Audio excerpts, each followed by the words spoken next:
بھائی نے پوچھا تھا کہ کھڑے ہو کر پانی پینے کی کیا شرعی حیثیت ہے، اور ہم جو کولڈ ڈرنک کھڑے ہو کر پی لیتے ہیں کیا یہ پانی کے حکم میں آتا ہے کہ نہیں آتا۔ دیکھیں، نبی کریم صلی اللہ علیہ وسلم نے یقیناً اس پر کھڑے ہو کر پانی پینے پر اظہار ناراضگی فرمایا ہے، اور ارشاد فرمایا کہ تم میں سے کوئی کھڑے ہو کر پانی نہ پیے، اگر پیے تو وہ قے کر دے۔ لیکن نبی کریم صلی اللہ علیہ وسلم کے احکام کا مقصود جان کر پھر ان احکام کی شرعی حیثیت متعین کی جاتی ہے۔ اگر تو سرکار صلی اللہ علیہ وسلم کسی حکم کو عبادت کے طور پر اللہ تعالیٰ کا ایک باقاعدہ حکم بنا کر پیش کر رہے ہوں، اس میں یعنی کوئی طبی فائدے، دنیاوی فائدے، مشاورت کا پہلو بالکل نہیں ہے، بلکہ حکم نافذ کرنا ہی مقصود ہے، تو فقہا پھر وہاں پر کم از کم واجب ثابت کرتے ہیں یا سنت موقدہ ثابت ہوتی ہے۔ اور اگر نبی کریم کہیں حکم فرمائیں اور اس میں طبی پہلو، میڈیکلی پوائنٹ آف ویو سے کوئی بات اور مشاورت پر وہ مشتمل ہوتا ہے، تو اس سے زیادہ مستحب ثابت ہوتا ہے یا سنت مؤکدہ بنا لیتے ہیں کہ نبی کریم صلی اللہ علیہ وسلم نے جیسے ہمیشہ بیٹھ کے پانی پیا ہے لیکن آب زمزم کھڑے ہو کر پیا ہے، اسی طریقے سے وضو کا پانی حضرت علی رضی اللہ تعالیٰ عنہ نے کھڑے ہو کر پیا اور اس کی نسبت نبی کریم صلی اللہ علیہ وسلم کی طرف کی ہے۔ اس طرح ابن ماجہ کی روایت صحابہ کہتے ہیں نحن نأکل و نمشی، ایک روایت میں ہے کہ نحن نشرب و نمشی، ہم کھا رہے ہوتے تھے اس حال میں کہ چل رہے ہوتے تھے، ہم پی رہے ہوتے تھے اس حال میں کہ ہم چل رہے ہوتے تھے۔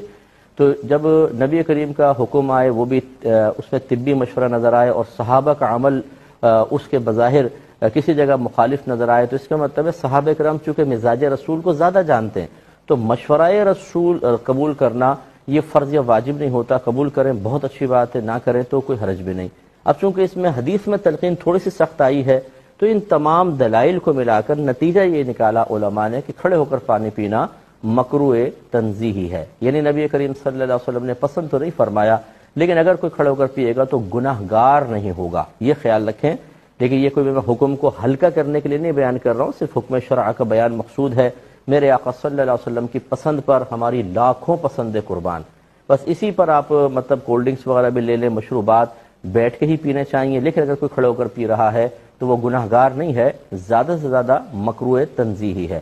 اس چیز کو ذہن میں اگر آپ رکھیں گے تو بہت فائدہ رہے گا۔ ایک یہ کہ کبھی کوئی ارجنٹ پینا ہوتا ہے تو آدمی نے کھڑے ہو کر پی لیا تو بعض اوقات خود ہی گلٹی فیل کرتا رہتا ہے کہ شاید میں نے گناہ کا کام کر لیا، یہ گناہ نہیں ہے۔ اسی طریقے سے بعض اوقات محافل کے اندر، شادی بیاہ کے تقریبات میں کچھ معظم دینی ایسے ہوتے ہیں کہ جیسے کوئی عالم ہیں، کوئی مفتی ہیں، کوئی پیر صاحب ہیں، کہ انہوں نے کوئی چیز تھوڑی بہت کھڑے ہو کر کھا لی یا پی لی تو عوام فوراً بدگمانی کرتی ہے، قلبی غیبت میں مبتلا ہوتی ہے، زبانی غیبت میں مبتلا ہوتی ہے، دوسروں کو بدگمان کرتی ہے، دیکھو یار خود تو عمل نہیں کر رہے شریعت پر، ہمیں کہتے ہیں۔ تو وہ علماء اگر وہ واقعی عالم ہیں، پیر صاحب عالم ہیں، اور اس طرح عالم اور مفتی تو ہیں ہی،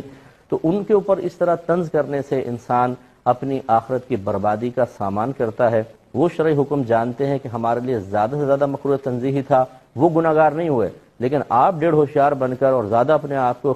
خادم دین سمجھ کر اور اسی طرح زیادہ نبی کریم صلی اللہ علیہ وسلم کا محب تصور کرتے ہوئے گناہ گار ہوئے۔ یہ وہ چیز ہوتی ہے کہ جس کے بارے میں اکثر کہتا ہوں کہ بعض اوقات شیطان دین کے درد کی صورت میں یا اس شکل میں انسان کو دین کے خلاف کر دیتا ہے اور اسے پتہ بھی نہیں چلتا۔ اس لیے میں تمام اپنے سننے والے بھائیوں بہنوں سے گزارش کرتا ہوں کہ احکام شرع کی شرعی حیثیت متعین کرنا یہ آپ کے بس کی بات نہیں ہے، یہ علماء پر چھوڑ دیں۔ آپ کو اگر کوئی چیز ایسی نظر آتی ہے کہ دل میں وسوسہ پیدا ہو تو احسن طریقے سے معلوم کر لیجئے، یہ بہت ہی بہتر ہے، نہ یہ کہ فوراً کوئی فیصلہ کر کے